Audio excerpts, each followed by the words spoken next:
বাংলাদেশের ইতিহাসে এক গৌরব উজ্জ্বল অধ্যায়ের নাম পদ্মা সেতু। নিজস্ব অর্থায়নে নির্মিত এই সেতু শুধু একটি অবকাঠামো নয়, এটি একটি জাতির সাহস ও বিশ্বাস উন্নয়নের প্রতীক। এই সেতু বদলে দিয়েছে দক্ষিণ অঞ্চলের অর্থনীতি, জীবনযাত্রা ও মানুষের ভবিষ্যৎ। 2015 সালে শুরু হয় স্বপ্নের পদ্মা সেতুর নির্মাণ। 2022 সালের 25শে জুন প্রধানমন্ত্রী শেখ হাসিনা আনুষ্ঠানিকভাবে সেতুর উদ্বোধন করে। 6.15 কিলোমিটার এই দীর্ঘ সেতু মুন্সিগঞ্জের মাওয়া ও শরীয়তপুরের জাজিরাকে সংযুক্ত করেছে সরাসরি।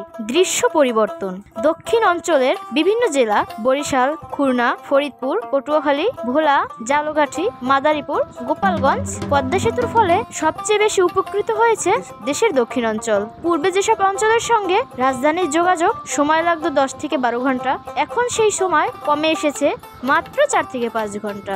এতে ব্যবসা, শিক্ষা, চিকিৎসা ও কৃষিখাত পেয়েছে নতুন গতি। পদ্মা সেতু খুলে দিয়েছে দক্ষিণ অঞ্চলের অর্থনৈতিক দরজা। এই অঞ্চলে বিনিয়োগ বেড়েছে, শিল্প অঞ্চল গড়ে উঠেছে, কর্মসংস্থান বাড়ছে। পায়রা বন্দর, বরিশাল বিমানবন্দর ও কুয়াকাটা সমুদ্র সৈকত এখন আরো সহজ অ্যাক্সেসযোগ্য।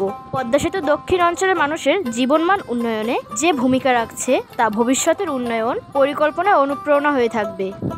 এটি শুধু একটি সেতু নয়, এটি একটি জাতির স্বপ্ন পূরণের প্রতীক। সম্মানিত দর্শক, আজ এ পর্যন্তই। দেখা হবে পরবর্তী ভিডিওতে। ততক্ষণ পর্যন্ত মহান আল্লাহ তাআলা সকলকে সুস্থ ও নিরাপদ রাখুক। আল্লাহ হাফেজ।